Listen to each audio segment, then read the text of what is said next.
Assalamualaikum warahmatullahi wabarakatuh. Halo semuanya, perkenalkan nama saya Jenia Rahmawati. Saya merupakan mahasiswi dari Universitas Pamulang, Prodi Akuntansi, Fakultas Ekonomi dan Bisnis dari kelas 06 Sake 005. Hari ini saya akan mempraktekkan cara penggunaan zahir dengan contoh kasus pada PT Abadi Jaya. Mari kita simak ya. Pertama kita klik data baru, lalu kita masukkan nama dan informasi perusahaan seperti yang tertera pada soal. Pertama kita isi nama perusahaan yaitu PT Abadi Jaya, lalu alamat perusahaan di Jalan Kemang Selatan 1C nomor 20, lalu kita isi kota di Jakarta dan negaranya di Indonesia, lalu kita isi kode pos. Setelah itu kita isi nomor teleponnya, dan jika sudah selesai kita akan klik lanjutkan. Setelah itu kita sesuaikan periode akuntansi dimulai dari bulan Januari dan tutup buku di Desember, serta periode akuntansinya adalah tahun 2004. Setelah itu kita klik lanjutkan, lalu kita isi manufaktur dan lanjutkan proses.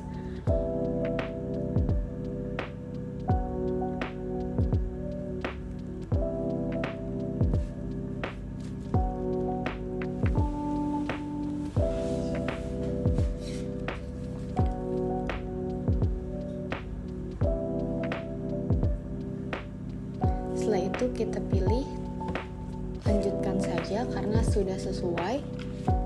Dan jika sudah masuk seperti ini, kita masuk ke penggantian untuk akun-akunnya. Ada beberapa akun yang perlu kita sesuaikan dan kita ganti sesuai soal. Yang pertama ada akun bank perusahaan, yaitu kita ganti jadi Bank BCA, lalu ada piutang usaha menjadi piutang dagang, mesin dan peralatan menjadi mesin produksi, akumulasi penyusutan mesin menjadi akumulasi penyusutan mesin produksi, utang usaha menjadi utang dagang, beban penyusutan mesin dan peralatan menjadi beban penyusutan mesin produksi, lalu utang PPh 26 menjadi utang PPN, persediaan belum dibebankan menjadi perlengkapan produksi, serta ada tambahan yaitu beban peralatan menjadi beban alat tulis kantor atau beban ATK, dan yang terakhir adalah pendapatan buat akun baru yaitu pendapatan luar usaha menjadi pendapatan bunga bank.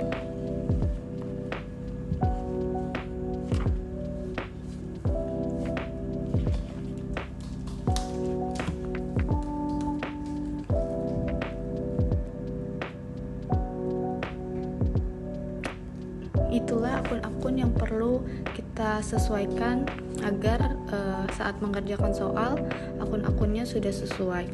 Lalu kita ubah saja dan terus klik lanjutkan sampai selesai.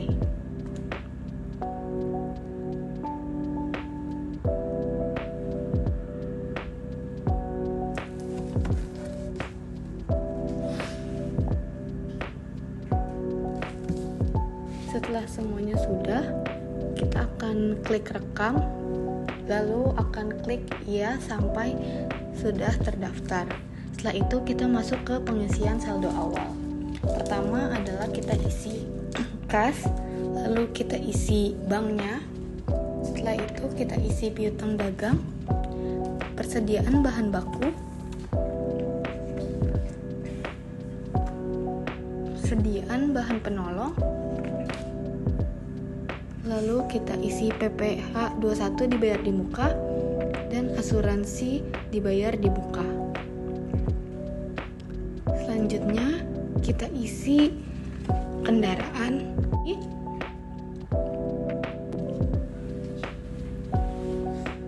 lalu kita isi akumulasi penyusutan kendaraan dan akumulasi penyusutan mesin produksi. Setelah itu kita beralih ke akun kewajiban dan modal. Pertama ada utang dagang, lalu utang komisi penjualan, setelah itu ada utang gaji, lalu yang berikutnya ada utang PPN,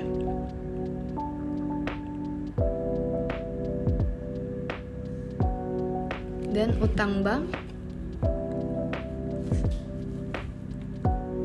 dan selanjutnya modal disetor, dan yang terakhir laba ditahan.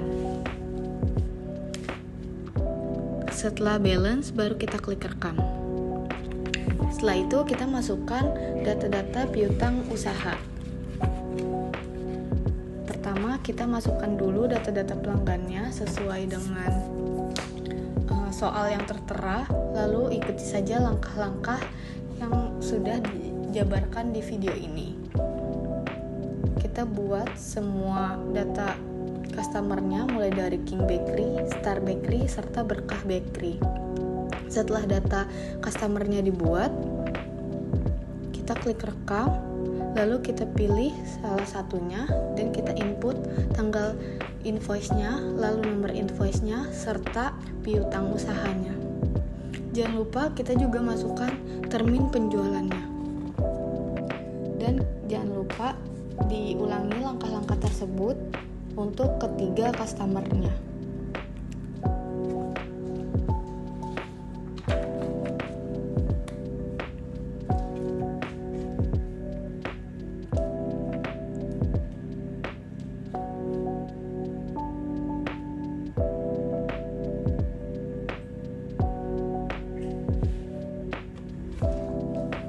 Setelah nominalnya sudah sesuai, kita rekam, lalu kita masuk ke saldo utang usaha. Lalu sama seperti yang tadi, kita sekarang membuat daftar vendornya. Yang pertama ada PT Sinar Terang, lalu PT CV Selaras, dan yang terakhir CV Mandiri. Ikuti saja sesuai langkah-langkah yang dilihatkan dalam video. Jangan lupa kita masukkan termin penjualannya pada tiap vendor. Setelah semua vendor selesai, kita pilih satu, lalu kita masukkan tanggal invoice, nomor invoice, dan juga jumlah pembayarannya. Lalu jangan lupa kita masukkan juga terminnya. Lalu kita ulangi langkah-langkah tersebut untuk ketiga vendornya.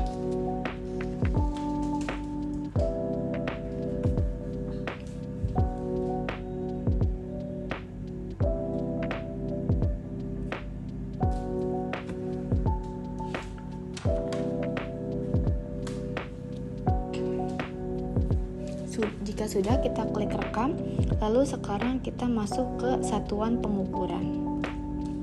Kita akan sesuaikan dulu untuk satuan pengukurannya. Yang pertama adalah pieces. Kita masukkan satuan ukurannya dan jangan lupa unit dasarnya harus dicentang. Selain itu kita masukkan gram dan dijadikan unit dasar juga. Lalu yang ketiga kita masukkan cm, dijadikan unit dasar juga. Lalu kita buat lagi yang baru. Untuk satuan kilogram, kita masukkan kilogram dan kita beri keterangan 1 kilogram sama dengan 1000 gram. Setelah itu kita konversi satuan 1 kilogram menjadi 1000 gram. Lalu kita rekam, tapi tidak perlu kita masukkan unit dasar. Setelah itu kita buat yang meter, 1 meter sama dengan 100 cm. Jangan lupa kita ganti juga di konversi satuannya. Setelah sudah, kita klik rekam dan kita buat lagi satuan pengukuran pack, yaitu 1 pack sama dengan 50 piece. Jangan lupa kita ganti juga konversi satuannya dan juga kita rekam. Setelah itu kita ganti yang dozen menjadi lusin. Jadi satu lusin ada 12 piece. Jangan lupa kita ganti juga satuan pengukurannya.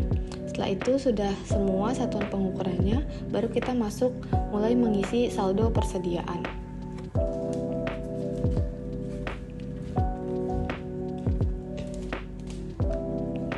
Kita pilih kode barang, lalu karena barangnya belum ada, kita buat baru.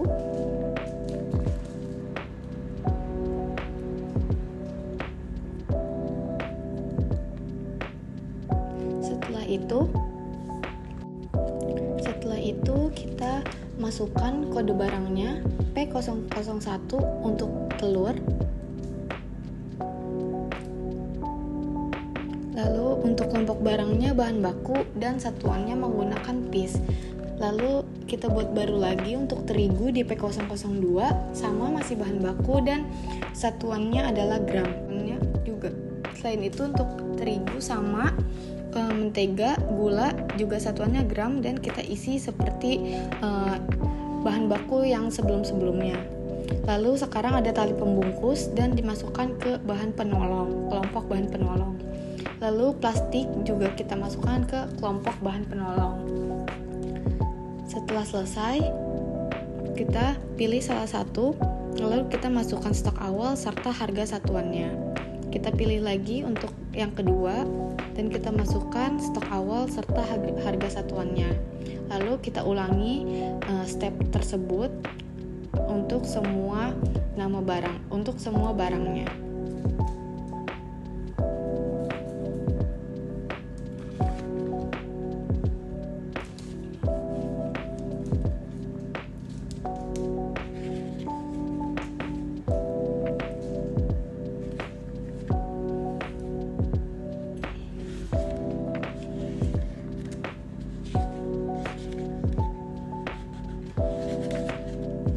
Setelah sudah, baru kita klik rekam.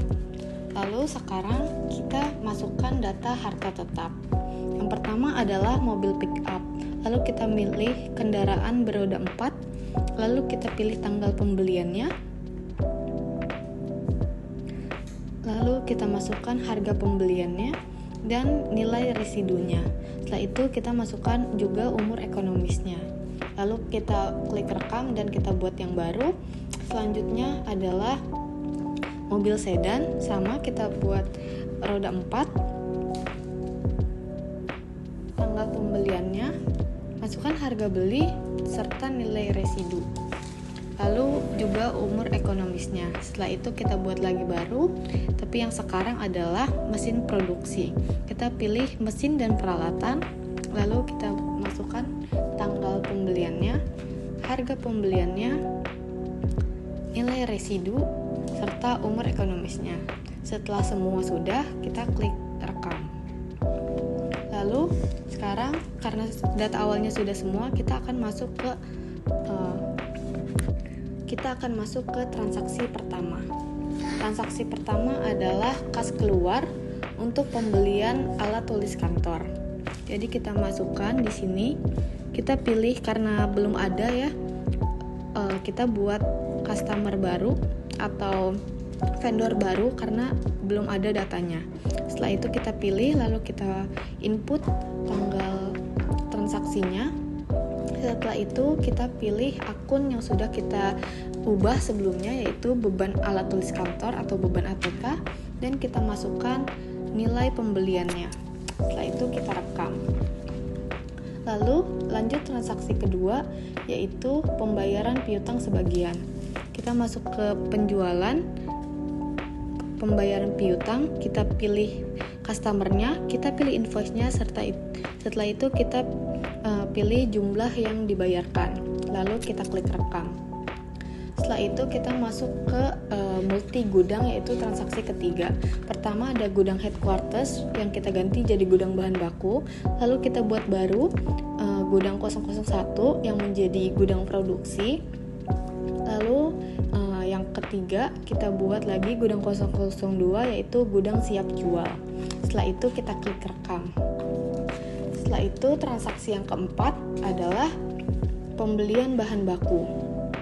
Kita masuk ke modul pembelian, klik buat invoice pembelian baru, lalu kita pilih vendornya, kita masukkan tanggal fakturnya, lalu kita pilih barang apa saja yang dibeli. Setelah itu kita pilih juga berapa banyak barang yang kita terima, lalu jangan lupa juga ubah satuannya, dan juga pastikan harga satuan serta harga totalnya itu benar. Setelah itu kita masukkan semua barang-barang yang kita beli.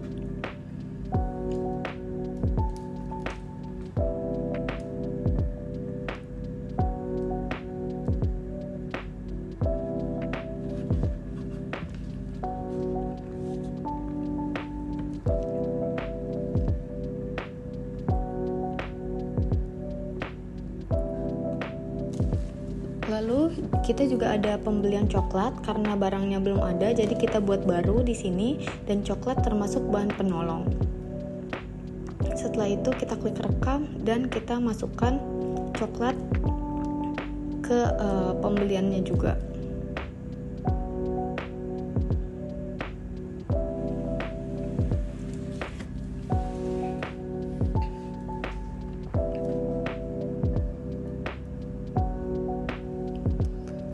Lalu setelah itu kita isi biaya lain-lain, yaitu untuk biaya pengiriman sebesar 195.000.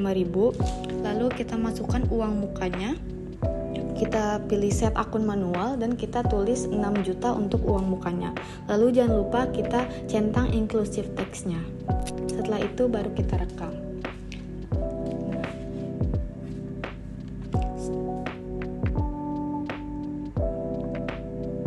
Setelah itu, transaksi selanjutnya adalah ke pemindahan barang. Jadi kita buka ke modul persediaan, lalu kita pilih pemindahan barang antar gudang, kita sesuaikan tanggal pemindahan barangnya, lalu kita sesuaikan juga perpindahan dari gudang apa ke gudang apa. Setelah itu kita masukkan barang-barang yang ingin kita pindahkan. Untuk soal ini, barang-barang yang dipindahkan adalah hanya bahan-bahan barang penolong gitu. Setelah sudah semua terinput, baru kita rekam. Terima kasih.